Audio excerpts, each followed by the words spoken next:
पेट में आपका स्वागत है। आपके साथ मैं हूं खालिद हसन। कार्यक्रम की शुरुआत करेंगे, लेकिन उससे पहले हरियाणा न्यूज की तरफ से हम देश के पहले chief of defence staff general Bipin Rawat के निधन पर श्रद्धांजलि अर्पित करते हैं। मेरे साथियों ने आपको बता दिया, ये आंदोलन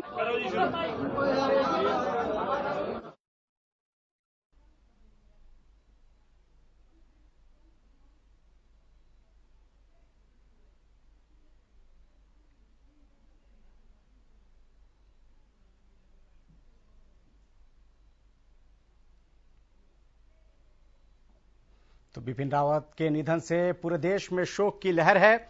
अब बात किसान आंदोलन के लिए करते हैं। किसान आंदोलन को लेकर संयुक्त किसान मोर्चा की मीटिंग हुई, जिसमें केंद्र सरकार और मोर्चे के बीच सहमति बन गई है। केंद्र सरकार के साथ बातचीत के बाद तैयार प्रस्ताव को मंजूरी मिल गई है। अब सरकार की तरफ से इसे मानने के लिए आधिकारिक चिट्ठी भेज दी जाएगी। तो कल दोपहर 12 बजे फिर मोर्चे की मीटिंग बुलाकर किसानों की घर वापसी का ऐलान हो जाएगा। हरियाणा के किसान नेता गुरनाम चढ़ूनी ने कहा कि कल सरकार की तरफ से जो ड्राफ्ट आया था उस पर सहमति बनी थी। हमने उसमें कुछ सुधारों की मांग कर लौटा दिया था। सरकार 2 कदम और आगे बढ़ी है। आज जो ड्राफ्ट आया है उसको लेकर हमारी सहमति बन गई है। अब सरकार उस ड्राफ्ट पर हमें आधिकारिक चिट्ठी भेजे, इसी पर सबकी सहमति है। उन्होंने कहा कि जैसे चिट्ठी आएगी उस पर कल मीटिंग कर फैसला लेंगे। इसके लिए 12 बजे मीटिंग बुला ली गई है, जिसमें अंतिम फैसला लिया जाएगा।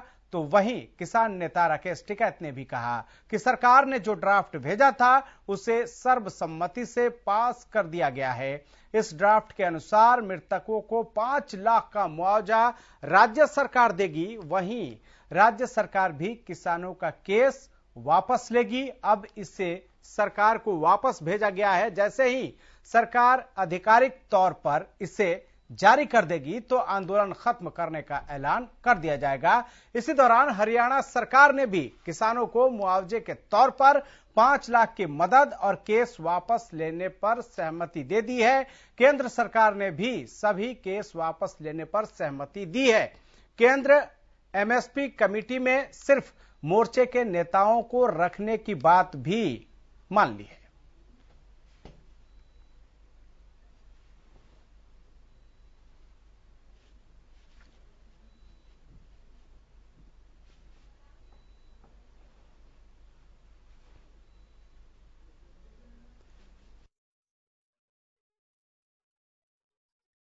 की मीटिंग हुई, जिसमें केंद्र सरकार और मोर्चे के बीच सहमति बन गई है और अब कल 12 बजे इसको लेकर मीटिंग बुलाई गई है। किसानों ने कहा है कि लिखित लेटर आने के बाद से ही वो अगला कदम उठाएंगे और इसके लिए कल 12 बजे बैठक बुलाई गई है। लिखित सरकार प्रस्ताव दे, आधिकारिक तौर पर वो लिखित प्रस्ताव मांग रहे हैं और उसके बाद ही आंदोलन को खत्म करने पर विचार करेंगे। 1 साल से ज्यादा हो गया इस आंदोलन को।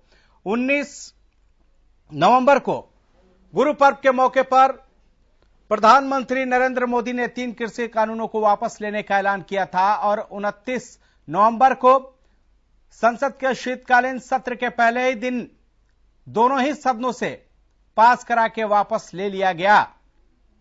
और अब उसके बाद भी किसान अभी धरने पर डटे हुए हैं। किसानों की जो कुछ मांगे थी उस पर अब सहमति बन गई है।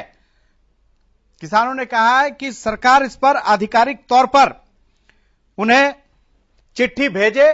उसके बाद उन्होंने कल एसकेएम की मीटिंग बुलाई है 12 बजे और फिर उसके बाद से जब पूरी तरह से सहमति किसानों में बन जाएगी तो वो आंदोलन वापस करने का ऐलान कर देंगे।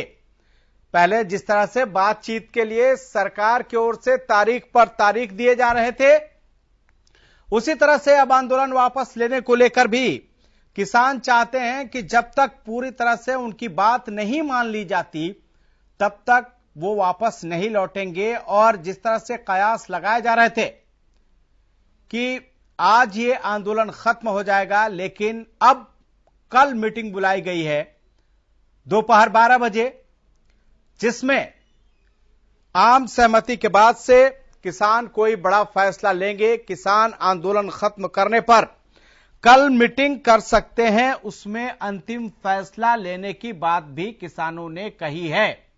1 साल से ज्यादा के वक्त की लड़ाई किसानों ने लड़ी, उसके बाद सरकार ने तीनों कृषि कानून वापस ले लिया। एमएसपी पर कमेटी बनाने की सरकार ने बात कही, प्रस्ताव भी आया, लेकिन उस प्रस्ताव में कुछ किसान संगठनों के शामिल करने को लेकर एसकेएम को आपत्ति थी, जिस पर अब सरकार भी ये बात मान गई है। कमेटी में सिर्फ मोर्चे के नेताओं को रखने पर ही सरकार भी राजी हो गई है, क्योंकि एसकेएम के नेता चाहते थे कि जो एमएसपी के लिए कमेटी बनाने की बात सरकार कह रही है, उसमें सिर्फ किसान जो एसकेएम के नेता हैं, किसान नेता, उनको ही शामिल किया जाए। और इसी को लेकर कल बात नहीं बनी थी, पेच फंस गया था। हालांकि अब सरकार ने जो संशोधित प्रस्ताव दिया है, उस पर गुरनाम सिंह चढ़ूनी ने कहा है कि सहमति बन गई है। कल 12 बजे एसकेएम की मीटिंग बुलाई जाएगी और उसमें ही अंतिम फैसला लिया जाएगा।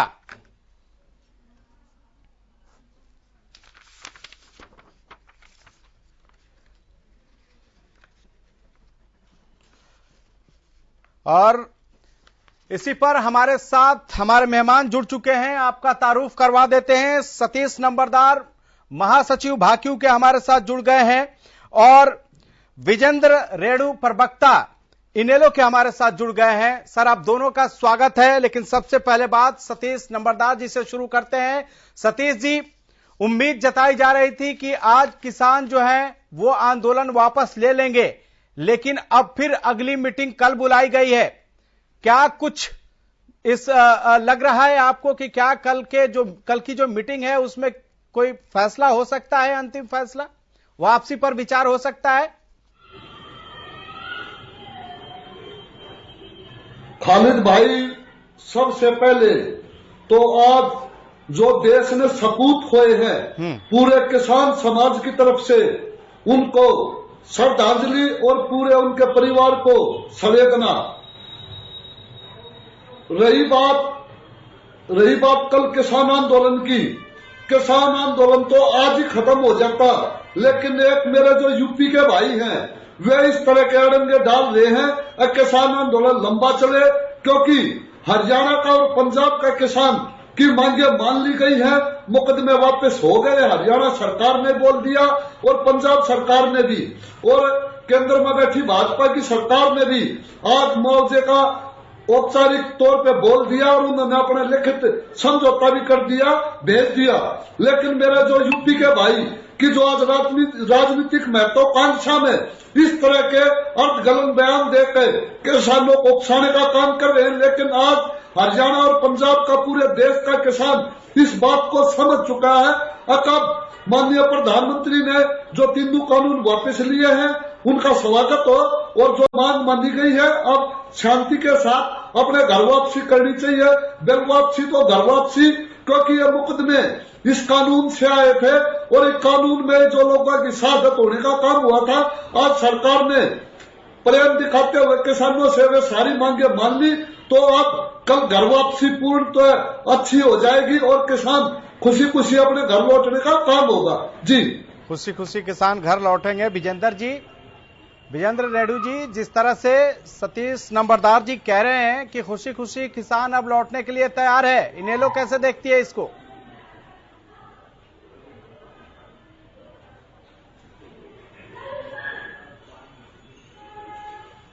रेणु जी, आवाज पहुंच रही है आप तक? तो संपर्क नहीं हो रहा है, लेकिन सतीश नंबरदार जी लगातार हमारे साथ बने हुए हैं। सतीश जी, मेरा सवाल वही है कि क्या जो जितनी मांगे थी सब मांगों पर सहमति बन गई है? आप लोग तो कह रहे हैं कि अभी लिखित सरकार चिट्ठी भेजे, उसके बाद से फिर हम कल की मीटिंग में फैसला लेंगे। क्या अभी भी कोई पेच है? खालिद भाई, सरकार नहीं, इसमें पेच है तो पेच सिर्फ एक यूपी वाला भाई है कौन है यूपी वाला भाई? आंदोलन में जो यूपी का, जो हरियाणा की, जो हरियाणा की एक विशेष पार्टी से प्रेम रखता है, जो इस आंदोलन को भड़का के दूसरे उसमें ले जाने की कोशिश कर रहे हैं। लेकिन आज हरियाणा का और हरियाणा और पंजाब के जो एकता के बंधन में बंधने का काम हुआ है, आज वो किसी की बातों में आने वाला नहीं है। और रही बात लोकतंत्र में एक वार्ता एक बड़ी अच्छी चीज है। अब वार्ता से ही सारे चीजों की समाधान होने का काम होता है और किसानों की सरकार की अच्छी वार्ता चलने का काम हो रहा है जी। यानी मुआवजे से लेके केस वापसी तक सब पर बात बन गई है। हालांकि कुछ जो किसान थे वो कह रहे थे कि जब तक उनको लिखित में केस वापसी की नहीं मिल जाती चिट्ठी, वो वापस नहीं जाएंगे, क्योंकि वो कह रहे थे कि 2016 का उनका अनुभव जो है वो काफी बुरा है, खतरनाक है। बिल्कुल ये बात बिल्कुल सच्चाई है, इस बात में कोई दो राय नहीं, क्योंकि 2016 के केस आज भी लटके हुए हैं। इसी बात के ऊपर किसान बैठा हुआ है, क्योंकि ये मुकदमे किसान कोई अपने घर से लेकर नहीं आया था। इसी आंदोलन की वजह से उस पर ये मुकदमे लगने का काम हुआ। और आज माननीय खट्टर साहब ने भी 1-2 कदम आगे बढ़ा के ये ऐलान कर दिया कि हम सारे मुकदमे वापस लेंगे और कंपनसेशन देने का काम करेंगे। इसलिए आज किसानों में सरकार में एक सहमति बनने का काम हुआ और संयुक्त मोर्चे ने आंदोलन खत्म करने पर मोहर लगा दी और कल 12 बजे इसका औपचारिक ऐलान भी हो जाएगा। मोहर लग चुकी है आंदोलन खत्म होने पर संयुक्त किसान मोर्चा की ओर से? जी बिल्कुल, सिर्फ एक पेज है। सरकार कल जल्दी वो लेटर हरियाणा न्यूज पर ऐलान कर रहे हैं आप सतीश जी, का हरियाणा न्यूज पर ऐलान कर रहे हैं कि आंदोलन कल खत्म कर रहे हैं किसान। बिल्कुल क्योंकि अब किसान भी अपने घर वापसी चाहता है, क्योंकि किसानों की एक मांग थी बिल वापसी तो घर वापसी, और किसानों को कंपनसेशन का भी कल सुबह लेटर मिल जाएगा। और हरियाणा सरकार ने भी औपचारिक ऐलान कर दिया अब हम सारे मुकदमे वापस ले रहे हैं जी। चलिए, बहुत बड़ा ऐलान आपने किया है, लेकिन सवाल इसके साथ ये भी है कि जिस तरह आपने कहा है कि पूरी तरह से जो किसान हैं वो आंदोलन अब वापस लेने के लिए तैयार हैं, लेकिन इसके साथ सवाल है कि सारी मांगे भी पूरी हो गई हैं। अब आप लोग सरकार से पूरी तरह से खुश हैं, कोई शिकवा कोई गिला तो नहीं है? खालिद भाई नहीं, किसान में भी ये और मंदिर बची हुई है। जैसे कर्जा माफी है, हमारी शुरू से ही मांग थी अब किसानों का कर्ज माफ होना चाहिए। खास करके हरियाणा और पंजाब ने तो इस पर हमेशा आंदोलन कर रहे हैं। और मेरे माननीय ऋषिपाल अंबावता जी ने इस पर काफी संघर्ष भी किया है, काफी संघर्ष भी करने का काम किया। और किसानों का कर्ज माफ होना चाहिए, इसकी लड़ाई आगे सरकार से वैसे रहेगी। लेकिन इसका कल जो आंदोलन चला हुआ है, इसका कल औपचारिक ऐलान हो जाएगा जी। यानी सारी सहमति बन चुकी है, अब औपचारिक ऐलान बाकी है। सतीश जी बिल्कुल, क्योंकि हरियाणा और पंजाब का जो भाईचारा बना है, इसमें किसी यूपी वाले भाई के लिए कोई जगह नहीं है। वो अपनी राजनीति लेकिन आप लोगों ने तो काफी लंबी लड़ाई लड़ी सतीश जी, ये बात मंजूर नहीं। सतीश जी, आप लोगों ने तो काफी लंबी लड़ाई लड़ी, उसके बाद ही सफलता हासिल हुई है, इसमें कुर्बानियां भी बहुत दी है। बिल्कुल, हरियाणा और पंजाब ने सड़कों पे अपना खून पसीना बहा के अपनी साथ हत्या किसान आंदोलन को जीतने का काम किया है। 19 मिनट से क्यों बिठाया हुआ हमें? अगर लेकिन यूपी वाले भाई ने ना कभी उस पर कोई यूपी में कोई रेल रोकने का काम हुआ, ना कोई ठीक है, हमारे साथ सारे मेहमान जुड़ गए हैं। वीरेंद्र सिंह चौहान भी जुड़ गए हैं, प्रवक्ता बीजेपी के। सर स्वागत है आपका। सुरेश रोड प्रवक्ता कांग्रेस के भी जुड़ गए हैं। लेकिन आप लोगों के पास टेक्निकल खराबी की वजह से नहीं बात पहुंच पा रही थी, सवाल किया गया था, फिर भी वीरेंद्र जी, आपने 19 मिनट से जी माफी चाहूंगा सर, सवाल नहीं पूछा सर माफी चाहूंगा क्योंकि आप टेक्निकल एरर की वजह से नहीं आ पा रहे थे। आप पैनल पर बैठकर ये मत कहिए कि हम तक नहीं पहुंच रहे।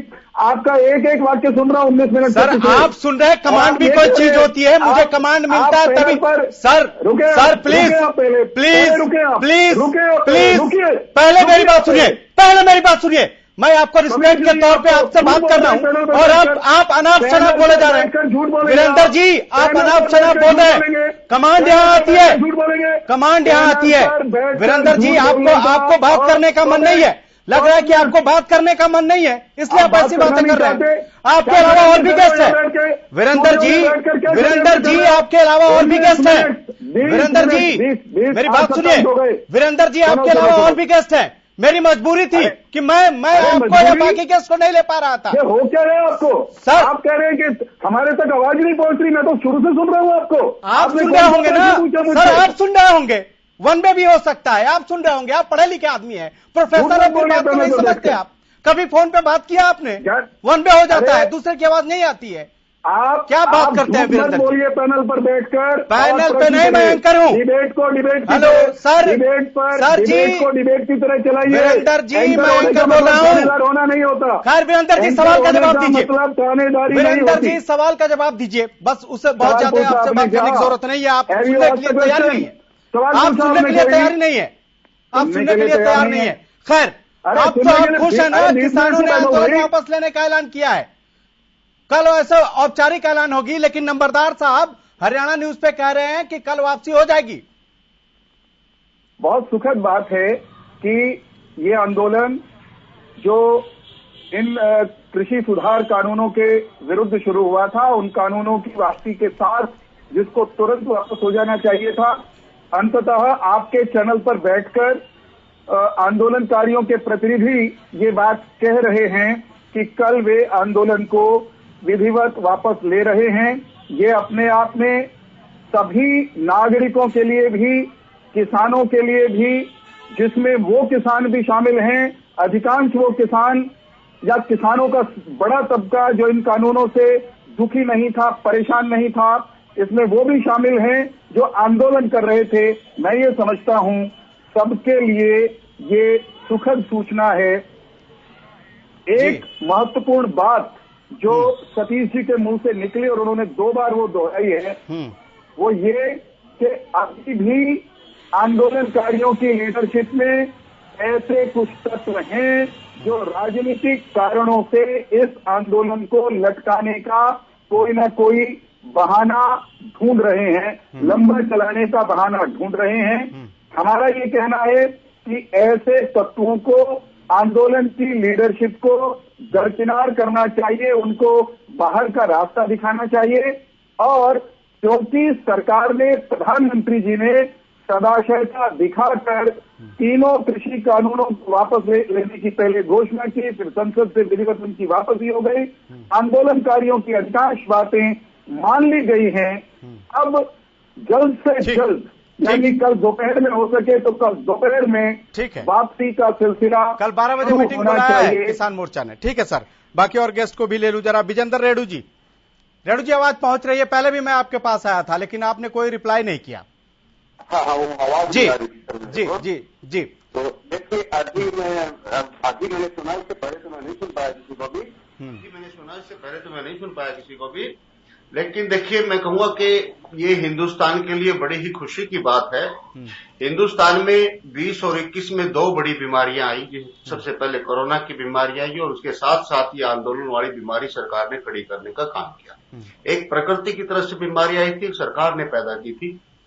तो बड़ी अच्छी बात है कि जो बीमारी सरकार की तरफ से खड़ी हुई थी, उस बीमारी का भी लगभग पटाक्षेप जो है ना अब होने जा रहा है।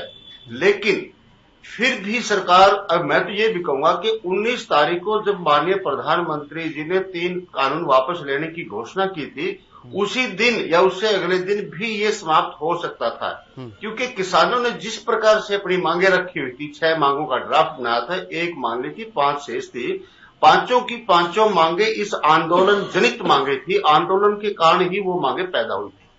अब कहते हैं कि ये भाजपा वाले भाई कह रहे थे कि कुछ राजनीतिक लोग इस आंदोलन को लंबा खींचना चाहते हैं। देखिए भाई जी, कहीं न कहीं सरकार ने किसानों के प्रति अपना विश्वास खोने का काम किया है। जब पहले 12 दौर की मीटिंग हुई थी, किसानों को ये आश्वासन दिया गया था, 2 मांगे किसानों ने तुरंत, सरकार ने तुरंत मान ली थी 2 मांगे, चाहे वह बिजली संशोधन बिल था, चाहे पराली के ऊपर जो करोड़ों रुपया जो न सजा का प्रावधान किया था, 5 साल की जेल का प्रावधान किया था, उस टाइम सरकार ने कह दिया था हम इनको वापस ले रहे। लेकिन आज तक भी वो स्टैंड कर रहे हैं, सरकार ने कोई कार्य नहीं किया। इस प्रकार से कहीं न कहीं किसानों के मन में ये है कि जब तक पक्का काम नहीं हो जाएगा हम यहां से नहीं हिलेंगे। इसके बावजूद भी जब 19 तारीख को प्रधानमंत्री जी ने 3 कानून वापस लेने की घोषणा की और 29 तारीख को विधिवत रूप से सही तरीके से अपने जुबान पर खरा उतरते हुए उनको वापस लिया गया, संसदीय तरीके से वापस लिया गया। लेकिन उसके बाद किसानों ने बार बार डिमांड की कि कम ऑन टेबल, टॉक कीजिए, सम्मान के साथ संवाद कीजिए। लेकिन सरकार ने फिर वही पत्थरबाजी का सहारा अपनाया। क्यों नहीं उनको टेबल पर बुलाया गया?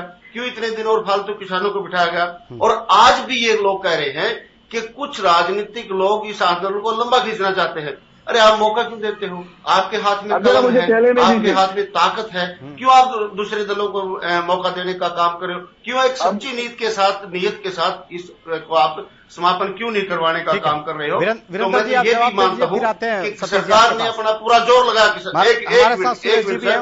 सरकार ने किसानों को तंग करने का पूरा जोर लगाया, लेकिन किसान अपनी बात मनवाने में सफल हुए। किसानों को इस बात की मैं बधाई देता हूँ। ठीक है रेड्डू साहब।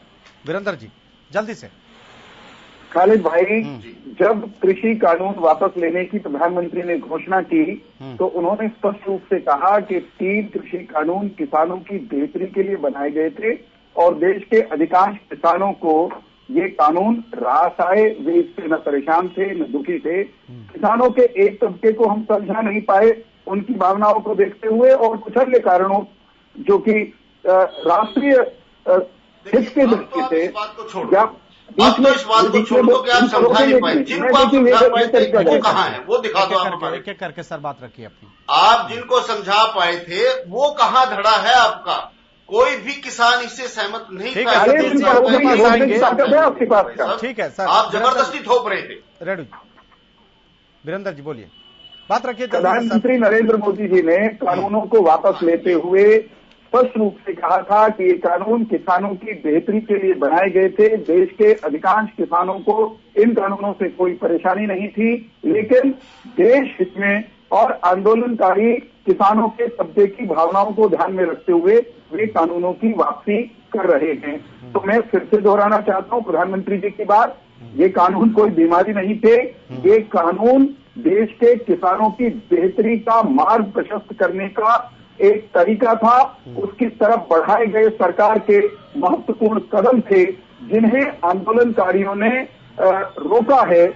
आने वाले समय में इतिहास आंदोलनकारियों से इस बात का हिसाब मांगेगा, जवाब मांगेगा कि जब किसानों की बेहतरी की तरफ सरकार कदम बढ़ा रही थी तो आपने क्यों उन बेहतरी की तरफ बढ़ते हुए कदमों के रास्ते में बाधा अटकाई।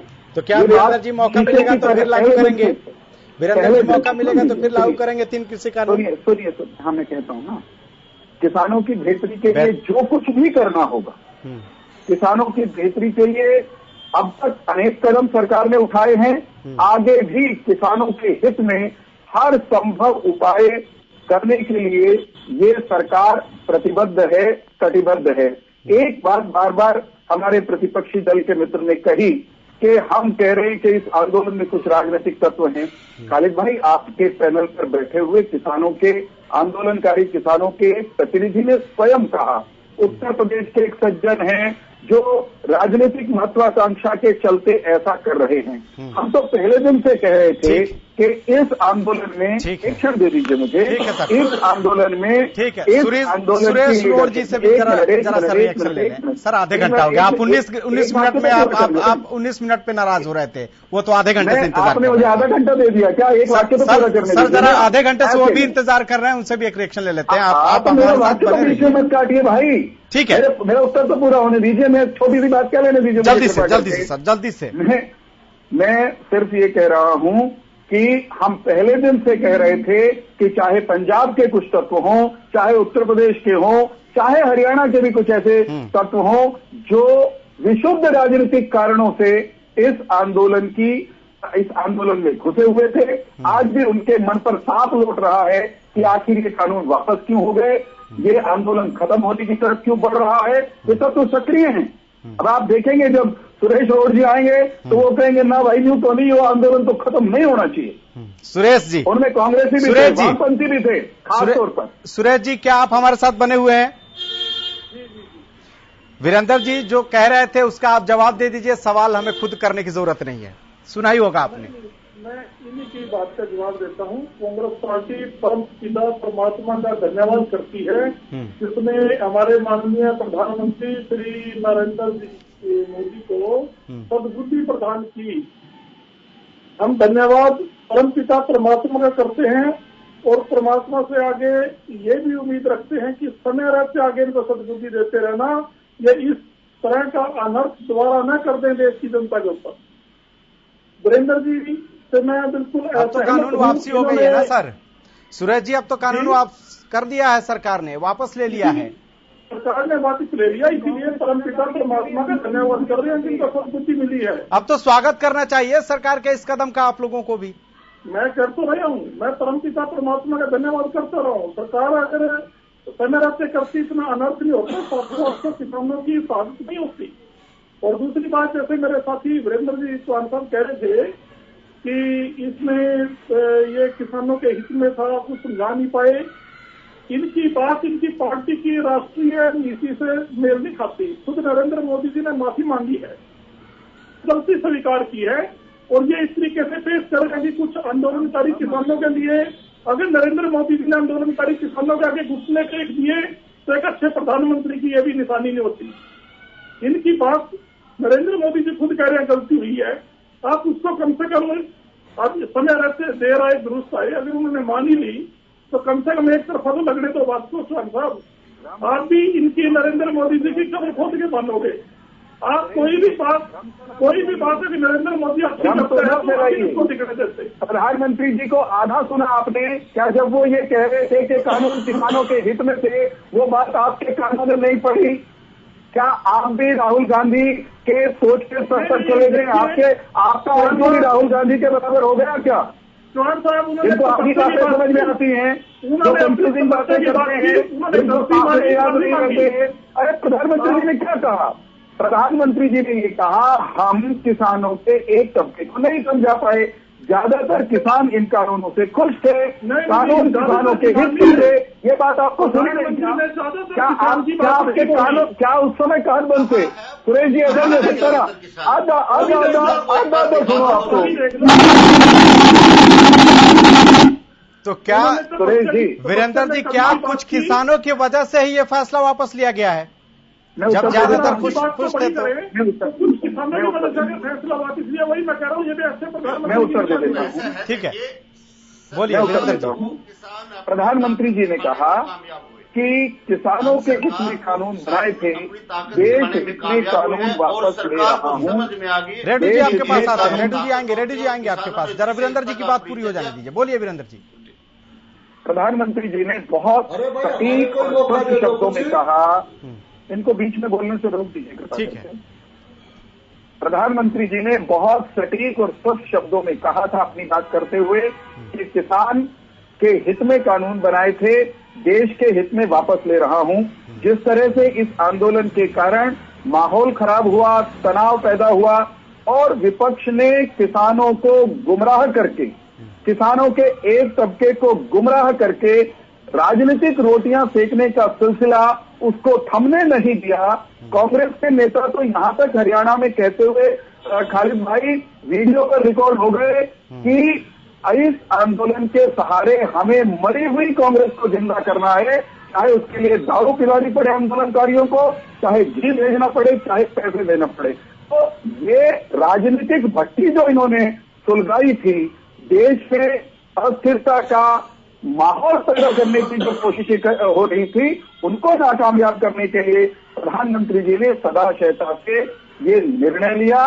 प्रधानमंत्री जी की बात हमारे सुरेश जी को या उनके नेतृत्व को आधी क्यों सुनाई देती है, ये चिंता की बात है। उन्होंने संपूर्णता में अपनी बात की। उन्होंने अगर माफी मांगी, हाँ वीरेंद्र जी ठीक है, उन्होंने अगर माफी मांगी या उन्होंने खेद जताया तो इस बात पर जताया कि हम आंदोलनकारी किसानों के तबके को अपनी बात समझाने में सफल नहीं रहे। उस व्यक्ति की उदारता और जिसे कह सकते हैं कि बड़े मन का स्वागत करने के बजाय ये सुरेश जी किस तरह की भाषा बोल रहे हैं। सुरेश जी आप जल्दी से रिप्लाई कीजिए, फिर आते हैं रेड्डी जी के पास, जल्दी से सर। देखिए चौहान साहब ने एक बात थी कि कांग्रेस के नेता इस आंदोलन के जरिए पार्टी को जिंदा करने की बात करते नजर आए। हाँ नहीं मैं मानता हूँ, वीडियो रिकॉर्ड हुई है। चौहान साहब वो कोई छोटे मोटे नेता होंगे, वो कोई कांग्रेस के कोई पदाधिकारी नहीं है, आप भी इतना जानते हैं। कई लोग भावनात्मक स्तर पर कोई ऐसा वर्कर काम बात कर लेता है। हमारे किसी प्रदेश स्तर के भी नेता ने इस तरह की बात नहीं करी। कोई जैसे कार्यकर्ता भी ऐसी बात नहीं करते जो कर्मठ कार्यकर्ता पार्टी के होते हैं, लेकिन पार्टी में कांग्रेस पार्टी एक बहुत बड़ी पार्टी है और काफी लोग विभिन्न विचारधाराओं के जुड़े होते हैं। ठीक है, कांग्रेसी के तौर पर उनकी पहचान रही होगी और मैं उनका आदर करता हूँ, वो कांग्रेस के प्रति समर्पित है, लेकिन ये उनके विचार है, ये पार्टी के किसी नेता के विचार समर्पित बता रहे हैं। आप उनको अब भी आप दारू पिलाने की बात करने वाली नेत्री को समर्पित नेत्री बता रहे हैं। हम नेत्री को महिलाओं का सम्मान करते हैं, हम महिलाओं का सम्मान करते हैं। जो दारू पिलाने की बात करें उसका सम्मान कैसे करेंगे आप? जो घी भेज के कांग्रेस को जिंदा कर, रिश्वत खिला करके कांग्रेस को जिंदा करने की बात करें। साहब मैंने कहा वो कांग्रेस ही है ही नहीं, आप बताओ किस पद पे हैं आप? वैसे कांग्रेस के पीछे काम नहीं पड़े। ठीक है ठीक है सर, ठीक है, आप जरा रेड्डी जी के पास आने दीजिए। आप लोग हो गया अभी सर, हो गया समर्पित कांग्रेस। वीरेंद्र जी मोदी जी के बारे में वो आपके एक बापा टाइप नेता है, आप समर्पित वीरेंद्र जी, सूरज जी प्लीज, हो गया ठीक है। रेड्डी जी, क्या विपक्षी पार्टियां इस किसान आंदोलन के बहाने अपना जमीन तलाश रही थी? देखिए, जब कोई ग्रुप या समुदाय या कोई वर्ग पीड़ित है, सरकार की कार्य प्रणाली के द्वारा पीड़ित किया जाता है, अगर राजनीतिक दल उस पीड़ित पक्ष का साथ नहीं देंगे तो वह राजनीतिक दल किस बात का होगा? अगर आप इसको राजनीति बना, ये हमारे प्रोफेसर साहब इसको राजनीति बोलते हैं, तो इंडियन नेशनल लोकदल पार्टी राजनीति करेगी इस तरह की। जो भी पीड़ित पक्ष होगा उसका साथ देंगे। और अभय सिंह जी चौटाला, इनेलो प्रधान महासचिव ने पहले ही कहा था कि एक दिन सरकार माफी भी मांगेगी और कानून भी वापस लेगी, और आज वो सत्य सिद्ध हुआ है। हम इंडियन नेशनल लोकदल हमेशा किसानों के साथ थी, है और रहेगी। दूसरी बात, प्रोफेसर साहब हैं, ये बड़े अच्छे से जानते हैं इतिहास क्या है। इन्होंने कहा कि इतिहास पूछेगा। मैं प्रोफेसर साहब को बताना चाहता हूं, इतिहास जरूर पूछेगा, लेकिन इतिहास ये पूछेगा कि 2 साल हिंदुस्तान में 2 बीमारी रही, एक प्रकृति के द्वारा दी गई और एक सरकार के द्वारा दी गई। ये तो सौभाग्य है परमेश्वर का, जो किसानों ने अपनी ताकत का एहसास करवा के इस जो मानव जनित बीमारी थी उसको खत्म करवाने का काम किया। मैं सभी किसान नेता और किसानी इस आंदोलन से जुड़े सभी साथियों को बहुत बहुत स्वागत करता हूं। और वीरेंद्र जी, इतिहास जरूर पूछेगा। इतिहास ये पूछेगा कि 750 किसान क्यों मरवाए। इतिहास ये पूछेगा, आपने कानून बनाए थे तो और उनके पक्ष में आप बार बार कहते थे बहुत बड़ा धड़ा इसके पक्ष में, वो धड़ा आप गायब क्यों हो गया? इतिहास ये बातें पूछेगा। मैं उत्तर दे देता हूं। और दूसरी बात वीरेंद्र जी, मैं कहना चाहूंगा, आप कहते हैं कि सरकार का स्वागत करना चाहिए। सरकार का स्वागत इसलिए किया जाना चाहिए कि इन्होंने 750 किसान मरवा दिए। क्या सरकार का स्वागत इसलिए किया जाना चाहिए कि 1-1.5 साल से किसान बॉर्डर के ऊपर झोली फैला करके सरकार से मांग रहा है कि आप हमारा हक दे दीजिए? क्या इसलिए सरकार का स्वागत करना चाहिए? क्या किस मुंह से आप कहते हो कि सरकार का स्वागत करना चाहिए? किसान ने अपनी ताकत के बल पर अपने हक लिया है, तो इसमें कोई स्वागत नहीं होता। ठीक है सर, सुन तो लीजिए। बोलिए वीरेंद्र जी, बोलिए। इतिहास सुनाइए। हरियाणा का राजनीतिक इतिहास जानने वाले लोग आज भी ये सवाल तो आपसे पूछ रहे हैं, आपकी पार्टी से पूछ रहे हैं कि खुद को किसानों की हितैषी बताने वाली पार्टी की सरकार ने कंडेला में दनादन गोलियां चलाकर 9 किसानों की अच्छा करवाई थी। रुक जाइए, 1 मिनट रुक तो जाओ भाई। नहीं रेणु जी गलत बात, आप कह लेना अपनी बात, अपनी बात। रेणु जी देखो ये गलत है। रेणु जी ना, ये तरीका नहीं, मुझे कह लेने दीजिए, मुझे तो कहने जवाब ले लीजिए, मेरे से जवाब ले लीजिए। हरियाणा के राजनीतिक इतिहास में हमेशा ये सवाल पूछा जाता रहेगा कि खुद को किसानों की हितैषी बताने वाली इंडियन नेशनल लोकदल के शासन में 9 किसानों को गोलियों से दनादन गोलियां चला करके भून डाला गया था। आज तक इस पार्टी के किसी नेता ने उन हत्याओं के लिए माफी नहीं मांगी। कब मांगेंगे? जब तक नहीं मांगेंगे तब तक सवाल पूछे जाते रहेंगे। और 700 किसानों को मरवाने की जब आप बात करते हैं साहब, कॉमन सेंस इस्तेमाल करिए। पूरे आंदोलन में एक गोली नहीं चलने दी। पूरे आंदोलन में सरकार की तरफ से कोई ऐसी कार्रवाई नहीं की गई जिस कार्रवाई के कारण किसी किसान की या आंदोलनकारी की जान गई हो। आंदोलन ऐसा चला भाई साहब, जहां एयर कंडीशन टेंट थे, जहां काजू भी था, जहां जूतियों तक के लंगर थे, जहां कंबल भी थे, रजाई भी थी, सारे पकवान उपलब्ध थे, जहां नर्तकियां नाचती हुई उनका मनोरंजन भी कर रही थी। और आप कह रहे हैं उन आंदोलनकारियों में से 700 को सरकार ने मरवा दिया। कुछ शर्म आनी चाहिए ना आपको ये कहते हुए। किसी की आंदोलन के दौरान प्राकृतिक मौत हो गई, उसका जिम्मा, उसका ठीकरा आप सरकार पर फोड़ेंगे। माफी तो कांग्रेस से बनती है मंगवाना कि उनके शासनकाल में देश में 1, 2, 100, 1000 नहीं, लाखों की संख्या में किसान अपनी आर्थिक दुर्गति के कारण खुदकुशी करने के लिए, आत्महत्या करने के लिए मजबूर हुए। आज तक राहुल गांधी, राजीव गांधी या इनकी पार्टी के और दूसरे जो प्रधानमंत्री रहे, मनमोहन सिंह समेत, किसी के मुंह से एक वाक्य नहीं निकला। प्रियंका जी ने आज तक माफी नहीं मांगी, राहुल ने आज तक माफी नहीं मांगी, भूपेंद्र सिंह हुड्डा ने आज तक माफी नहीं मांगी। ठीक है, जो किसानों की दुर्गति के लिए जिम्मेदार लोग हैं, सुरेश जी, किसानी की वीरेंद्र जी का सीधा आरोप है कि किसानों की दुर्गति के लिए कांग्रेस जिम्मेदार है। लोगों की जान गई। सुरेश जी ठीक है सर, माफी नहीं मांगी। ठीक है सर। और वीरेंद्र जी, सुरेश जी क्या जवाब लीजिए ना। वीरेंद्र जी आपने सवाल उठाया ना कि किसानों की दुर्गति के लिए कांग्रेस जिम्मेदार है। सुरेश जी जवाब ले लेते हैं। सुरेश जी बोलिए। कांग्रेस पार्टी के शासनकाल में किसान खुशहाल थे, बासमती गिरी 6,500 से ऊपर जाग में भी थी। और ये बात मेरे कहने से या तो अनुभव के कहने से सर, किसान खुदकुशी करते थे, ये आपको भी पता है। दूसरी बात जी, के समय में है वो संख्या कहीं भी नहीं है। आप ऐसे तो कुछ भी बोलते रहिएगा, जनता समझ रही है, जनता देख रही है। और आपकी बात का बीजेपी के इसमें कितना फायदा हो रहा है बीजेपी पार्टी का, वो भी जनता आपको नंबर भी दे रही है। साथ साथ जितना बोलेंगे, जितना कटे पर नमक छड़केंगे, जितना नमक छिड़का जाएगा, उतना ही जनता आपको इलेक्शन में याद रखेगी। और उसके लिए आपकी भी मतलब आपकी पर्सनलिटी भगवान की दया से पगड़ी में रोज जैसे एक अच्छी है, तो जनता जरूर याद रखेगी। भाई टीवी में चौहान साहब ने ये बात कही।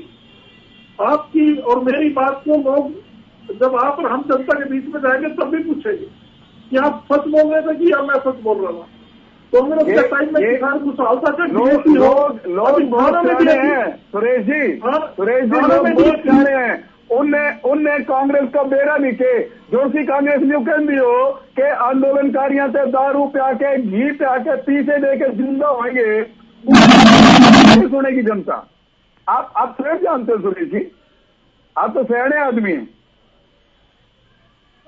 और वो सरकार ने मरने पर मजबूर किया, इसमें भी कोई दोहराई नहीं। आपने कहा ना कि वो अपनी मौत मरे हैं, अपनी मौत नहीं मरे, मरना सबने है। ऊपर वाले ने सबकी मौत लिखी हुई है, घर में सब मरते हैं, काम करते हैं, किसान मरता है। कभी भी हमने ये नहीं कहा कि बीजेपी ने मारे हैं। देश की जो आत्महत्या करने वालों की जिम्मेदारी किसकी है? लाखों किसानों की है। लेकिन अगर कोई वाटर पे मरा है, किसान ने उसको घर छोड़ने को, सब्जी में रहने को मजबूर किया है, बारिश में उसको लेटना पड़ा है, गीली धरती में लेटना पड़ा है, तो वो अगर मरता है तो उसमें नेचुरली सरकार अपना दामन नहीं बचा सकती। चौहान साहब, ये बात आप कहीं भी बात कर लीजिए। एक बात का फैसला करते हैं कि कांग्रेस के शासनकाल में विदर्भ सहित देश के अलग अलग हिस्सों में कई लाख किसानों ने आर्थिक दुर्गति के चलते जो आत्महत्या की, उसकी जिम्मेदारी किसकी बनती है? क्या कांग्रेस की राज्य सरकारों और उस समय की केंद्र सरकारों की नहीं बनती? उस पाप से आप कैसे हाथ धो लोगे? देखिए, जो सरकारें हमारी कहीं भी रही हो, हमने किसानों की खुशहाली के लिए हमने तो जब 1947 में आपके मोदी जी को जवाहरलाल नेहरू जी बड़े याद आते हैं। नेहरू जी जब प्रधानमंत्री बने तो 2 रोज की रोटी पेट भरने के लिए भी हमारे हिंदुस्तानियों के पास नहीं। आज हमने पूरे देश को खुशहाल अन्न के मामले में आत्मनिर्भर बनाया है। देश को आपने बनाया, किसान ने बनाया है, आपने बनाया, किसान ने बनाया। आत्मनिर्भर तो बना दिया, लेकिन किसानों की हालत कितनी बदहाल हो गई ये भी पूरा देश जानता है। लेकिन सतीश जी, ठीक है सतीश जी, क्या ये किसान कानून जो वापस सरकार ने लिए हैं, अगर पहले ही ले लिए होते तो आज इतना दिन तक इंतजार नहीं करना पड़ता, आप लोगों को भी साल भर बैठना नहीं पड़ता। बात तो माननी थी आज भी और कल भी, वो काम पहले ही हो गया होता। में लिया इन्होंने फैसला, ये किसानों के हित में अभी भी नहीं लिया। ये नरेंद्र मोदी जी के पास कोई रास्ता नहीं। ठीक है खालिद भाई, हमेशा सुरेश जी अपनी बारी में जितनी लंबी तपस्या आप करोगे उतना ही अच्छा फल मिलेगा। जो प्रधानमंत्री पूरे विश्व के आगे नहीं झुके, एक उन्होंने अन्नदाता ने अपने आगे झुकाने का काम किया। लेकिन मैं एक बात और भी कहना चाहूंगा, वो चीन के और पाकिस्तान के आगे नहीं झुके, वे अपने देश के अन्नदाता के आगे झुके हैं। और रही बात यूपी वाले भाई की, जो बोल रहे हैं अगर राजनीतिक पार्टियों ने खूब जोर लगाया, लेकिन किसान आंदोलन किसानों द्वारा संचालित करके लड़ा गया आंदोलन था। इसमें कोई भी कितनी भी राजनीति करे था, लेकिन किसानों की एकता अखंडता ने बना के इस आंदोलन को जीतने का काम किया, न कि किसी यूपी वाले भाई ने और न कोई राजनीतिक पार्टी ने। हमेशा चाहे राजनीतिक पार्टी कुछ भी बोलती रहे, पूरे देश ने और आपके चैनल ने गांव से सदाता हुआ दिखाया किस तरह पूरे के पूरे गांव, हरियाणा के पूरे पंजाब के गांव से, हर गांव से ट्रेली भर के, ट्रैक्टर भर के रोज किसानों के खाने का सामान आने का काम होता था। इसमें काजू भी आते थे, पिस्ते भी आते थे। हर आदमी ने अपने मेहनत की कमाई से इस आंदोलन में चंदा देने का काम किया। जब यह आंदोलन सफल हुआ, इसमें लाखों करोड़ों किसानों की आत्मा जुड़ी हुई थी। जब यह आंदोलन जीतने का काम हुआ है। ठीक है रेणु जी, बार बार सतीश जी कह रहे हैं यूपी वाले भाई, आप जानते हैं क्या ये यूपी वाले भाई कौन है जो आंदोलन को खत्म नहीं करने देना चाहते? नहीं, ये मुझे भी, मैं हरियाणा न्यूज से जानना चाहता हूँ, ये किसान नेता के बारे में मेरे को भी परिचय दे दीजिएगा। इनकी बात न तो किसान वाली है, न देश के अच्छे हिंदुस्तानी वाली है। ये अपनी कोई राजनीति चमका रहे हैं। इन्होंने चाइना और पाकिस्तान की बात करी, इनको खुद ज्ञान नहीं है। चाइना ने हिंदुस्तान में मकान बना लिया, कितना उन्होंने हमारा एरिया घेर लिया। ये किसान ने तो सुरेश जी, लगता है आप भी नाम जान रहे हैं, आप भी नाम जान रहे हैं, इससे नहीं बोल रहे हैं। एक मिनट, हम तो रेणु जी से सवाल कर रहे थे सर। सुरेश जी आते हैं आपके पास, बोलिए रेणु जी। वो यूपी वाला भाई, जब एक हमारा बिल्कुल सिस्टम था, हम किसी भी पॉलिटिकल नेता से नहीं मिलने का काम करेंगे।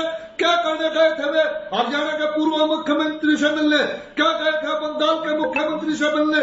क्यों अपनी राजनीति चमकाने के लिए एक सिफारशी बहाना ढूंढ रहे थे? रेड्डी जी आपकी आवाज नहीं आ रही। रेड्डी जी, क्यों वे इलाहाबाद में चुनाव प्रचार में जाने का काम किया? बोलिए रेड्डी जी, बोलिए। ठीक है खालिद भाई जी, बोलिए सर। कार्यक्रम के आखिरी चरण में मैं आज जो देश के चीफ ऑफ डिफेंस स्टाफ और उनके साथ कई सेना अधिकारी, उनकी धर्मपत्नी का निधन हो गया, उनको श्रद्धांजलि देते हुए मैं केवल एक बात सुरेश जी को याद कराना चाहता हूँ। ये चीन पर आ गए चैनल के ऊपर, जिसको पूरा हिंदुस्तान देख रहा है, ये कह रहे हैं कि हमारे राजनीतिक अभी आवाज आपकी नहीं आ रही थी, थोड़ा सा रुक जाइए, जरा वीरेंद्र जी को बोलने दीजिए, फिर हम आपके पास आते हैं, क्योंकि वो बीच में फिर बोलने लगे। बोलिए वीरेंद्र जी। मुझे सिर्फ इतना कहना है, देश ने आज एक बहुत बड़ा अपना सेनापति खोया है, और जब उस सेनापति को हम श्रद्धांजलि दे रहे हैं, सुरेश जी चीन की भी बात कर रहे हैं। सुरेश जी, चीन की जब आप बात करेंगे तो फंस जाएंगे बुरी तरह, लाखों हेक्टेयर भूमि भारत की, पूरे का पूरा तिब्बत, वो पंडित नेहरू की अगुवाई में, उनकी रहनुमाई में चीन को सौंपा गया था।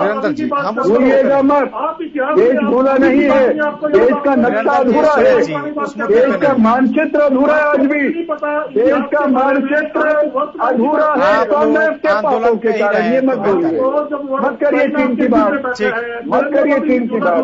ठीक है रेड्डी जी, जल्दी से चीन की बात मत करिए, सुरेश जी, चीन की बात मत करिए, सुरेश जी, मानचित्र अधूरा है पंडित नेहरू और कांग्रेस के ठीक है कर्म के कारण। ठीक है, आप लोगों के पास आते हैं, अंतिम कमेंट के लिए आएंगे sir. Please Reddy ji, last comment के तौर पे बोलिए रेड्डी जी। हाँ, मैं ये कह रहा था कि ये बार बार कभी कंडेला की बात उठाते हैं, कभी कोई बात उठाते हैं, और कभी कहते हैं कि इस राज्य में गोलियां नहीं चली। 2016 में जाट आरक्षण में 32 नौजवान शहीद हुए। वीरेंद्र जी, और ये 750 जो बात की गई, क्या ये मौत नहीं है? क्या ये कहते हैं कि सरकार ने कभी इधर ऐसी हरकत नहीं की जिससे किसान भड़के? सरकार ने जानबूझकर किसानों को भड़का करके उनके ऊपर लाठीचार्ज करने का काम किया। क्या कोरोना काल में ये जगह जगह उद्घाटन करने जाते हैं, प्रोग्राम करने जाते हैं, किसानों ने एक तरह से सहमति जता दी है वापसी के लिए, उस पे क्या कहेंगे? सतीश नंबरदार ने यही बात कही है हरियाणा न्यूज से, किसान वापसी होगी, औपचारिक ऐलान होगा। और हाँ, ये बहुत अच्छी बात है, और मैं इसको किसानों की बधाई देता हूं। सरकार को घुटने पर आना पड़ा, इनकी बुद्धि ठीक हुई, भगवान इनको सद्बुद्धि दी। मैं इसके लिए बहुत किसानों को बधाई देता हूं। सतीश जी, सतीश जी, आवाज मिल रही है आपको? मैं बिल्कुल बोलिए सर, बोलिए। मैं पूरे किसान समाज की इस जीत के ऊपर पूरे के पूरे देश के किसानों को बधाई देना चाहूंगा, और ये बात भी कहना चाहूंगा, अब जो मेरे यूपी वाले भाई अर्धगलन बयान देकर किसानों को भड़काने का काम करते थे, आगे भी आंदोलन होंगे ऐसे किसान नेता से बचकर। और ये पूरे का पूरा आंदोलन किसानों ने अपना घर फूंक तमाशा देखकर लड़ने का काम किया, ना कि किसी राजनीतिक पार्टी का सहारा। चाहे कोई कुछ भी बोलता रहा, लेकिन किसानों ने पंजाब में अपनी एकता दिखाते हुए ये किसान आंदोलन जीतने का काम किया। ठीक है sir, Suresh ji, last comment. Last मैं यही कहना चाहूंगा, हम सरकार से ये अपेक्षा रखते हैं और गुजारिश भी करते हैं कांग्रेस पार्टी की तरफ से कि किसानों की जो बात उन्होंने मानने की एक तरह से घोषणा की है या मीडिया के द्वारा कोई बात प्रसारित की है, तो उससे सच्चे मन से उसको स्वीकार करें, ताकि मजबूरन किसानों को दोबारा से ये स्थिति न करनी द्वारा पैदा हो, और देश का, समाज का और सभी का इसमें भाईचारा भी खराब होता है। तो हमारी यही विनती है, हम इस बात के लिए प्रधानमंत्री जी को हम आह्वान करते हैं कि आप सच्चे मन से जो किसान की मांगे हैं, वो जायज मांगे हैं, खुले दिल से उनको स्वीकार करके किसान को सहयोग दे दे। ठीक है, इसमें ही देश का भी भला है और आपका भी भला है। ठीक है चौहान जी, ऊपर वाला भी देखता है उधर। ठीक है सर, चौहान जी, last comment. Bharatiya Janata party की केंद्र की सरकार, भारतीय जनता पार्टी की हरियाणा की सरकार, प्रधानमंत्री नरेंद्र मोदी हो या हमारे मुख्यमंत्री मनोहर जी हो, हम किसानों की बेहतरी और किसान कल्याण के लिए प्रतिबद्धता से काम करने वाले लोग हैं। आज तक अनेक योजनाएं, अनेक कार्यक्रम किसानों की बेहतरी के लिए हमने चलाए हैं। किसानों की बेहतरी के लिए ही ये कानून लाए गए थे। भविष्य में भी किसानों की बेहतरी के लिए हर संभव उपाय करेंगे और कोशिश करेंगे कि भविष्य में किसानी के नाम पर राजनीतिक रोटियां सेकने वालों की दुकानदारी कमी है सर। आप लोग हमारे साथ जुड़े, सभी मेहमान हमारे साथ जुड़े, इसके लिए आपका बहुत बहुत शुक्रिया। लेकिन उम्मीद यही है कि जिस तरह से किसान नेता सतीश नंबरदार ने कहा है कि बस औपचारिक ऐलान बाकी है, कल 12 बजे संयुक्त किसान मोर्चा ने मीटिंग बुलाई है और केंद्र सरकार से जो कुछ आपत्तियां थी संयुक्त किसान मोर्चा की, वो केंद्र सरकार ने उस पर भी स्थिति साफ कर दी है। लगभग सहमति बनती जा रही है। उम्मीद यही है कि कल 12 बजे जब संयुक्त किसान मोर्चा की बैठक होगी तो उसमें संयुक्त किसान मोर्चा